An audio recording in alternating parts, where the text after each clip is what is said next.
data ndabakiriye uyu munsi wa none kandi mwese basuhuza mu izina rya Yesu umwami wacu. Ndabakiriye hano kuri Pure Gold TV, mwebwe abashyitsi muje kudusura uyu munsi wa none mutari musanzwe muzi iyi Christian TV, namwe ndabakiriye mu izina rya Yesu umwami wacu. Uyu munsi ni umunsi wa gatatu tugezeho, umunsi wo gusenga, umunsi wo kwigingira abandi, umunsi wo kurushaho kwibuka urukundo rw'Imana yadukunze, aza kutwitangira atwoherereza umwana we Yesu Kristo ngo aze kudupfira. Yarababajwe ku bwawe nanjye.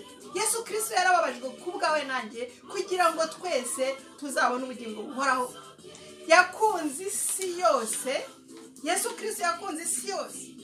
Rya jambo ritubwira ngo kuko Imana yakunze abari mu isi cyane, bari hano muri iyi si, wowe nanjye n'abandi bayirimo n'abandi bazavuka n'abatambutse, nicyo cyatumye itanga umwana wayo w'ikinege kugira ngo umwizera wese atarimbuka ahubwo ahabwe ubugingo buhoraho.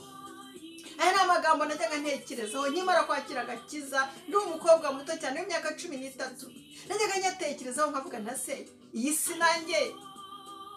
nanjye ndimo. Imana yakuze abari mu isi cyane, nanjye Jose ndimo. Cyo ni ikibazo najyaga nibaza cyane, ntarasobanukirwa isi, ntarasobanukirwa urukundo rw'Imana, nkavuga ese nanjye ndimo. Haleluya. Ariko naje kumenya ko muri urwo rukundo Imana ikunda abantu bari hano mu isi, nanjye ndimo. Nyuma yaho maze kwakira agakiza, naje guhabwa umwuka wera. Naje guhabwa umwuka wera w'ikimenyetso cy'amavuta. Amen. Ikimenyetso cy'amavuta, umwuka ni ikimenyetso cy'amavuta. Hano mfite olive oil. Olive oil. Wayireba hano, olive oil. Sinzi niba ureba neza. Yesu Kristo amaze kudupfira, atari yasubira mu ijuru, yadusezeranije umwuka wera udufasha. Icyo gihe nanjye maze kwakira agakiza, nasezeranijwe umwuka wera, ndetse narabyiyumviye. Bamwe baravuga ati ese Imana iravuga, Imana iravuga. Imana yansezeranije umwuka wera, ndabyumva muri jye. Numva Imana Data Yesu Kristo ambwira ati saba amavuta ubone kwaka. Narabyumvise, maze gusenga ndatuza, numva iryo jwi rimbwira ati Jose saba amavuta ubone kwaka.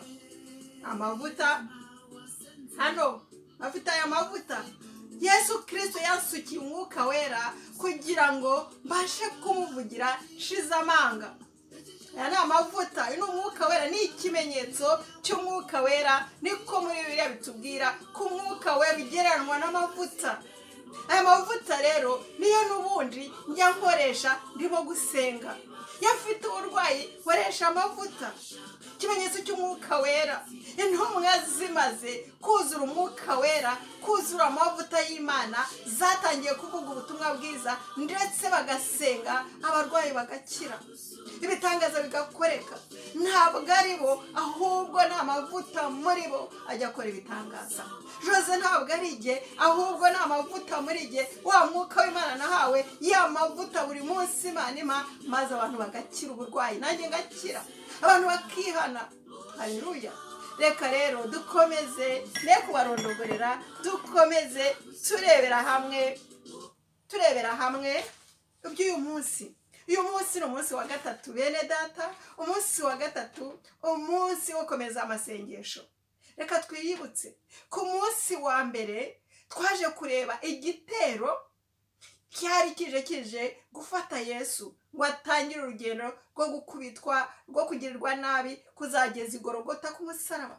Icyo gitero cyari kiyobowe n'umwe mu nshuti ze, basangiye ku meza, basangiye, babanye, bakundanye. Ubizi yari umubitsi w'amafaranga. Icyo gihe uwo umwe mu nshuti ze, mu bigishwa be, ni Yuda.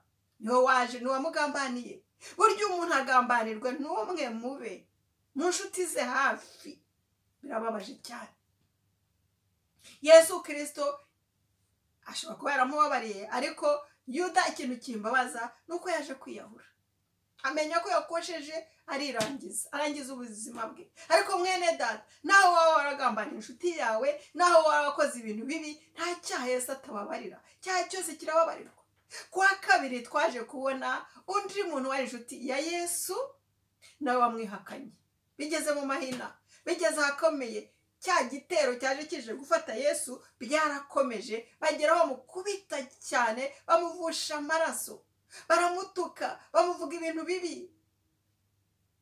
None umwe mu bavuze ati Yesu Kristo, nzagukurikira, nzagukorera, ndagukunda, aho uzajya hose tuzaba turi kumwe. Ariko yabonye bikomeye aravuga ati reka da, buriya ntabwo muzi. Ahita yihakana Yesu. Kandi Yesu yari yamubwiye, yabimuhanuriye, kuko Yesu yari Imana, azi byose. Yari yamubwiye, uwo ni Petero. Ati Petero, uravuga ko unkunda, uzankurikira ndetse uzanampfira. Atariko inkoko irajya kubika umaze kunyihakana gatatu. Niko byagenze. Ikintu kinshimisha nuko Petero yaragiye ararira aricuza ati wimbikoreye iki? Yarababaye. Ni kenshi tujya tubabazwa n'ibyaha twakoze, ariko hari imbabazi. Ni umunsi wa none umwami wacu arababarira. Icyo wakoze cyose, waba warihakanye Yesu akomeye, waba waraguye mu cyaha runaka, hari imbabazi. Umwami wacu aracyababarira. Imana tukugire neza uyu munsi wa none. Uyu munsi rero tugiye gukomeza kuwa gatatu tureba abandi bitwaga ko ari abakuru b'itorero, bitwaga ko ari abaprieste, ari abantu bubaha Imana cyane, bakundaga Imana cyane, ariko babaye muri bamwe barwanije Yesu, muri bamwe bamukubise, muri bamwe bamugiriye nabi, kandi bubahaga Imana. Ari abanyetorero, ari abanyamadini, ari abantu bakomeye navuga mu bintu by'Imana. Aha rero genda shaka kukubwira yuko abantu nabo Yesu Kristo yabarebaga nkaho ari impumyi. Reka turebe, mbere yuko tubireba nagira ngo dusenge n'ubundi akakari introduction. Reka dusenge, duhamagare imbaraga z'Imana, umwuka ari kumwe natwe, niwe ugiye kwivugira. Niwe ugiye kwivugira. Genda igikoresho mwuka w'Imana muri jye udufasha arivugira. Reka dusenge. Mana data, turagushimye ko uyu munsi utwongereho kubaho. Uyu munsi wa gatatu hano kuri Pure Gold TV wo kugira ngo twamamaze ubutumwa bwiza. Jose nabamaze ubutumwa bwiza. Ndagushimye cyane ko wampaye amavuta kugira ngo mbone kwaka. Ndagushimye kubw'umufasha mwuka wera. Njye ntacyo nshoboye, ndi umunyantege nke, ndi umutindi wo kubabarirwa, ariko ndagushima ko wampamagaye, kandi nanjye Mana narakwemereye. Ndasabye ngo udufashe hano n'inshuti zanjye turi kumwe hano kuri Pure Gold TV. Ndakwingiza ngo ari utwigishe, njye ndasama bivugire. Urakoze Mana kubyumvise, byose mbisabye mu izina rya Yesu umwami wacu, amina. Bene data turi kumwe mwese, ndabakiriye mu izina rya Yesu, kandi nongeye kubasuhuza, ndabakumbuye. Imana ibampere umugisha kuko turi kumwe muri iki cyumweru cya Holy Week, twitegura n'undi Pasika. Mwese ndabakiriye, kandi reka dusenge, twiyirize ababishoboye, ntabwo ari itegeko. Twiyirize, twegere Imana. Hari mwibanga mu gusenga no kwiyiriza, kuko Yesu nawe yarabikoze. Uko twiyiriza niko tubona amavuta, uko dushyira ibindi ku ruhande fix your eyes on Jesus, ugafigisinga amaso yawe kuri Yesu, niko imbaraga zimanuka, niko urushaho kwiyongera imbaraga mu buryo bw'umwuka, kandi Imana ikakuvugisha, ikakuganiriza, ukagira revelation. Imana rero nanjye uyu munsi wa none yampaye ijambo tugiye kuganira kuri uyu munsi wa gatatu w'amasengesho hano kuri Pure Gold TV.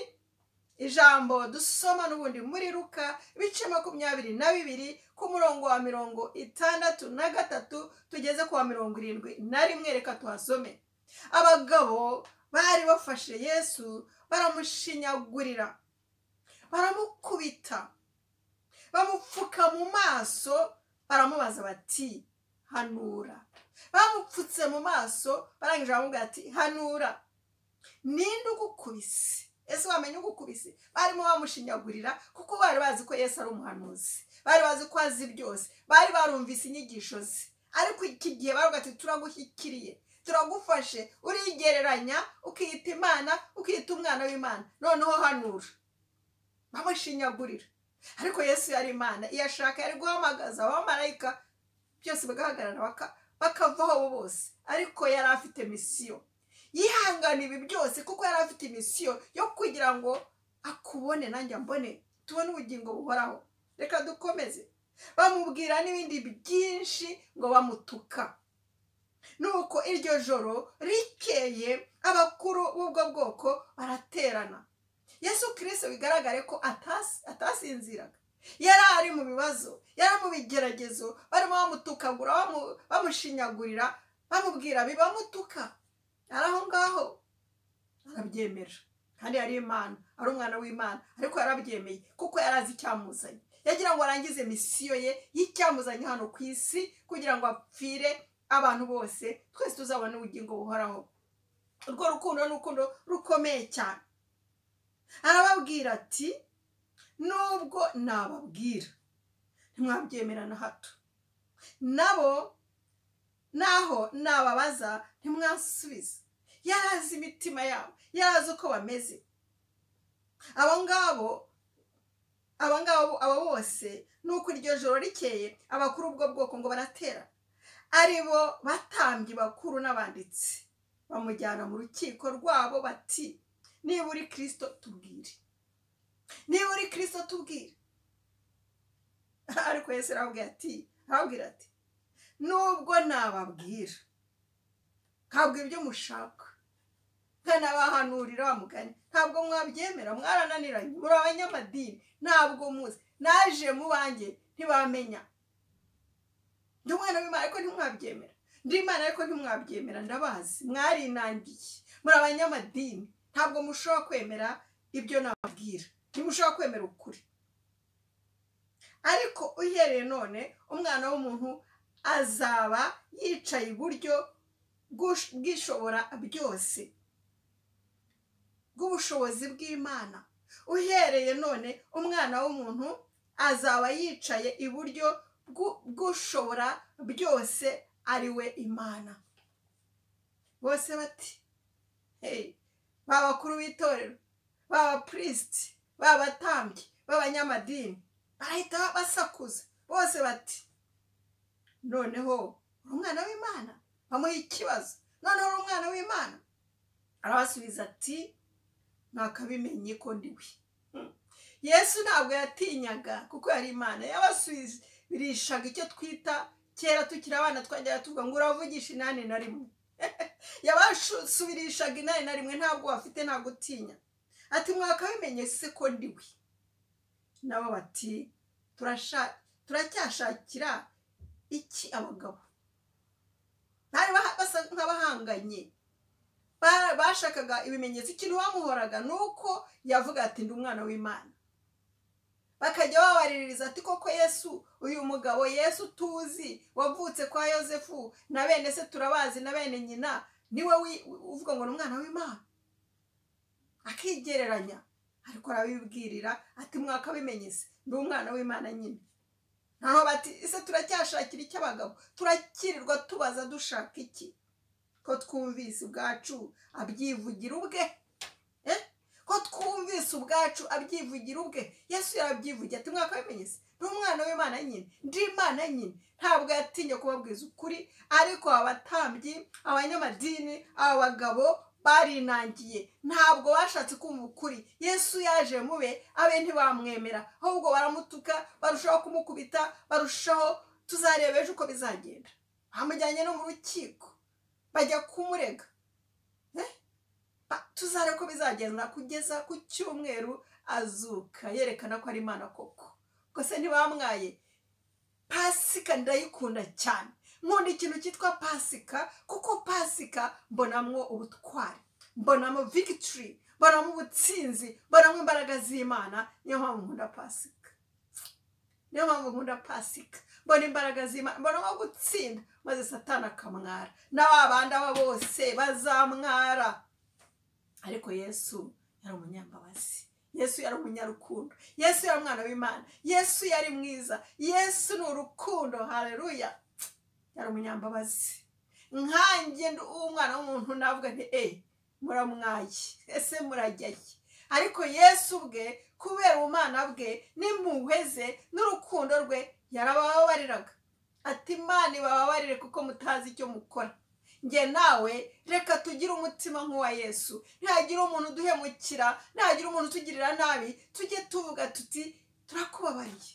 Imana ikubabarire kuko utazi icyo uvuga. Gira umutima ubabarira nk'uwa Yesu. Reka abakozi b'Imana, reka wowe wahamagariwe kwinginga, wahamagariwe kuvuga ubutumwa bwiza, reka tugire umutima nk'uwa Yesu wo kubabarira abatambyi, wo kubabarira abamuhakanye, wo kubabarira abamukubise, wo kubabarira abantu bamushyize no ku musaraba ngo yari yambaye ubusa neza neza, ariko yarinze umwuka uhera avuga ati Mana ubabarire kuko batazi icyo bakora. Imana itugirire neza, Imana idufashe kuko abo bantu ntabwo bari bazi icyo bakora. Uyu munsi wa none ndashaka kuba akagereranya. Ngewe narebye nsanga aba batambyi Satani yari yarabahumishije. Hano mfite igitambaro, nta kintu ndeba, nishyiraho hano ndabameze nk'uwo mutambyi, nk'abo batambyi, nanjye nta kintu ndimo kurora. Yesu Kristo yaje mube ariko be ntibamubona. Bariya batambyi ntabwo bigeze bamenya ko Yesu Kristo ari umwana w'Imana. Ntibigeze bamenya ko ari Imana ubwe. Ntibigeze bamenya ubuntu bagiriwe. Ntibigeze bamenya ko Yesu Kristo yaje kubakiza kugira ngo babone agakiza bazagire ubwami bw'Imana. Ahubwo they were blinded. Bari barahumishijwe n'amadini, barahumishijwe n'ubwirasi, wenda n'ubukire. Ntawamenya sinca imanza, ariko umwanzi niko akora. Ajya aduhumisha ntitumenye ukuri, ntitumenye Yesu, tukamwigizayo, ntitumenye umwana w'Imana. Uyu munsi wa none ndashobora kureba, hari igihe nari impumyi nanjye ntashobora kumenya agakiza, ntashobora kumenya ko Yesu yankijije, ariko Yesu yankoze ku maso ndahumuka, namenye agakiza, namenye umwana w'Imana. Yesu wowe wite mwene data, wowe witiye umunsi wa none muri amasengesho turimo yo kwiriza, turimo tugana kuri Pasika, muri iyi Holy Week, wowe umeze ute? Ese wakiriye agakiza? Ese wemeye Yesu ukora umukiza wawe n'umwami, cyangwa umeze nk'abariya batambyi? Avuga ngo Yesu arigereranya, si umwana w'Imana, si Imana. Uri hehe se? Bimeze biti wawe mu buzima bwawe? Reka twakire Yesu Kristo uyu munsi wa none, tumwemerere kuko yaje kudushaka, yaje gushaka inzimizi nkanjye, yaje gushaka buri wese uri hano mu isi kugira ngo umwizera wese abone iki? Ubugingo buhoraho. Nawe urimo, nanjye naje kumenya ko ndimo mu Yesu yakunze bari hano muri iyi si. Reka dufate igihe cyo gusenga. Tugiye gufata igihe cyo gusenga, cyane cyane muri iki gitondo nayoboye ko twasengera abantu bari mu bibazo, abantu bari mu intambara muri iyi si. Uzi ibihugu bifite intambara, Ukraine ifite intambara, hari n'abandi bantu bafite intambara mu buryo bugaragara tubibona mu makuru. Hari n'abandi bafite intambara zitaboneka mu buryo bw'umwuka. Abo bose turabasengera, turafatanya. Aho uri urambura ikiganza cyawe hano, nanjye ndashyiraho ikiganza kuri iyi si mu buryo bwo kwizera, dusenge Imana ihagarika intambara. Mu buryo bw'umwuka Satani araturwanya, mu buryo bufatitse bw'umubiri bw'amasasu Satani asenya isi. Ariko ikintu kinshimisha nuko dufite umwami wakunze isi kandi niwe wayiremye. Iyo dusomye ijambo ry'Imana, Yesu Kristo niwe waremye isi kandi nta na kimwe cyaremwe kitaremwe nawe, ndetse byose ngo byaremewe we. Afite imbaraga, yaje kwitanga aradupfira. Isi niye, ibiri mu isi byose nibye, turabe, adufiteho ubutware. Yaratumye intumwa ziri kuvuga ubutumwa bwiza kugira ngo buri wese akizwe, izi ntambara zihagarare. Hari abahamagariwe gusenga, hari abahamagariwe kwinginga, hari abahamagariwe kuvuga ubutumwa bwiza. Icyo wahamagariwe icyo ari cyo cyose, reka dugikore dufite umwanya, kuko hari igihe uzaba udafite umwanya. Uyu munsi ni umunsi wo kugira ngo dukorere Imana, twe kuba blinded, ahubwo twemere umuhamagaro, dukorere Imana iri kumwe natwe. Tugiye gusengera isi, tugiye gusengera abari mu ntambara mu buryo bw'umwuka, dusengera n'abari mu ntambara mu buryo bugaragara bw'amasasu, kugira ngo umwami wacu Yesu Kristo twemeye ahagarika ibyo byose, kuko arabishoboye. Arabishoboye, afite ubutware, afite ubutware, afite imbaraga. Icyo tubura ni ukwizera. Reka wowe nanjye twizere aho uri, dufatanye mu buryo bwo kwizera, mu buryo bw'umwuka, maze Yesu akora imirimo. Rwose birakoreka.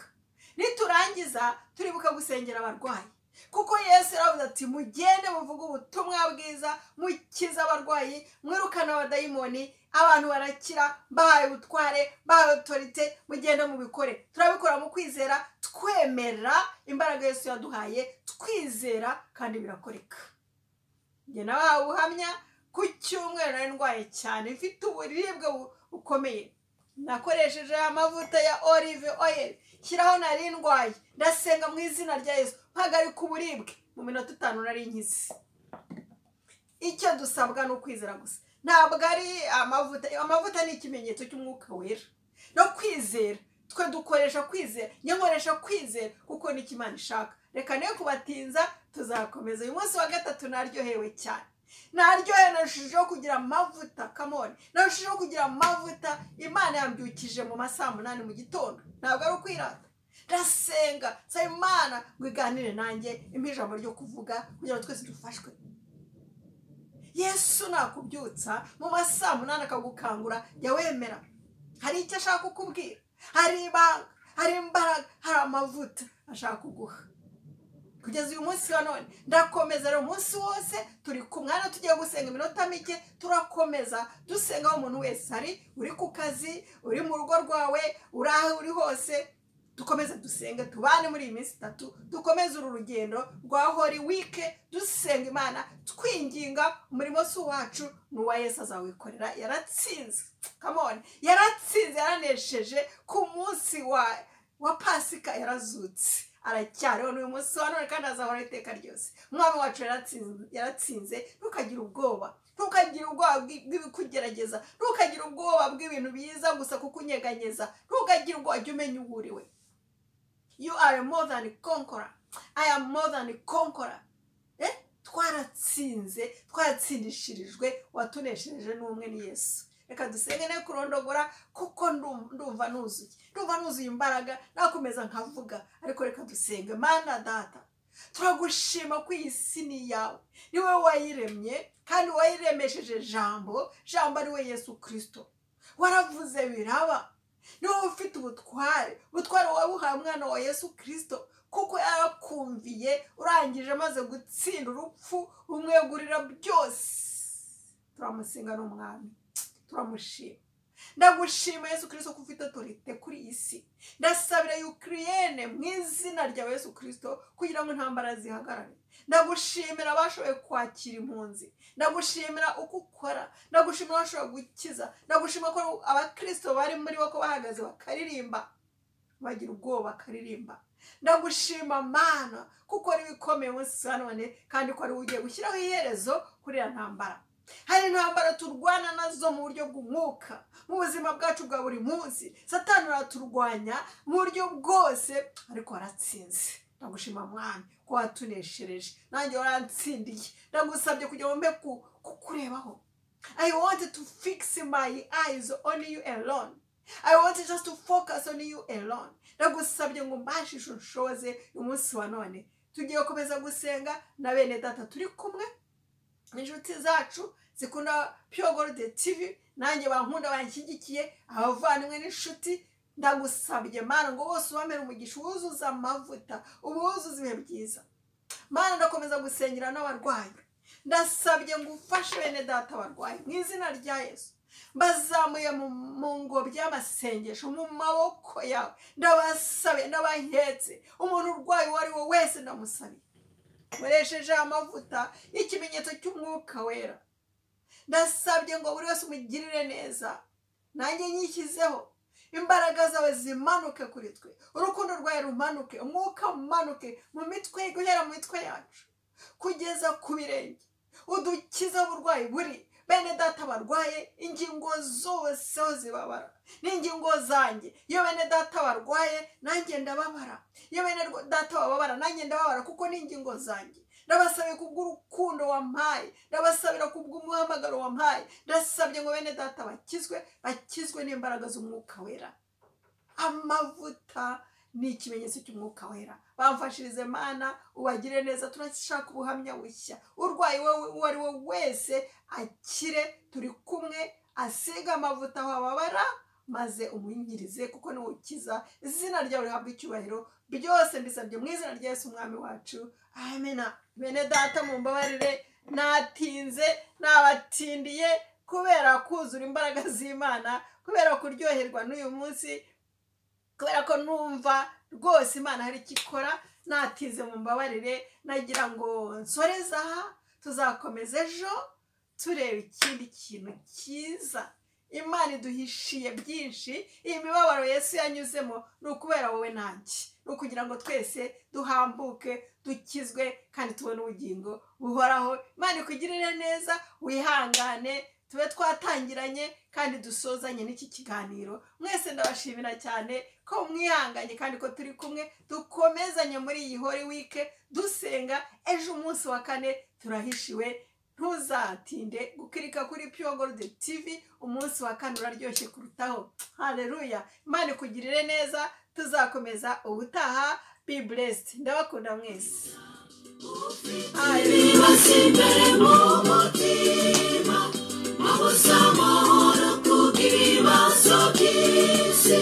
Ndashaka kukurangira intsinzi nyayo, ujye usenga ushika, usenga Imana nayo izagusubiza. Imana yo gusenga ni nziza cyane, iduhuza n'Uwiteka. Abarwayi barakira, n'abadayimoni ugazozirahunga. Ariko ugasenga utarambirwa igisubizo cy'Imana. Kurambirwa mu gusenga ni nko kurambika inkoro hasi isenga. Ufite ibibazo imbere mu mutima, wabuze amahoro kubw'ibibazo by'isi. Ndashaka kukurangira intsinzi nyayo, ujye usenga ushika, usenga Imana nayo izagusubiza. Ufite ibibazo imbere mu mutima, wabuze amahoro kubw'ibibazo by'isi. Ndashaka kukurangira intsinzi nyayo, ujye usenga ushika, usenga Imana nayo izagusubiza. Ijambo ry'Imana urisome buri munsi, ariko unasenga uzasubizwa. Kamona ntibibagirwe gusoma ijambo ry'Imana, nayo ni intwari ikomeye. Dusenge kandi dusoma ijambo ry'Imana buri munsi, bizagufasha. Nawasenze afite ubushake nshuti w'Imana imusubiza inyuma. Yohana ku kirwa Patimo yakijijwe no kubana n'Imana, iyo yamukuyeyo niyo yo kwizerwa. Ufite ibibazo imbere mu mutima, wabuze amahoro kubw'ibibazo by'isi. Ndashaka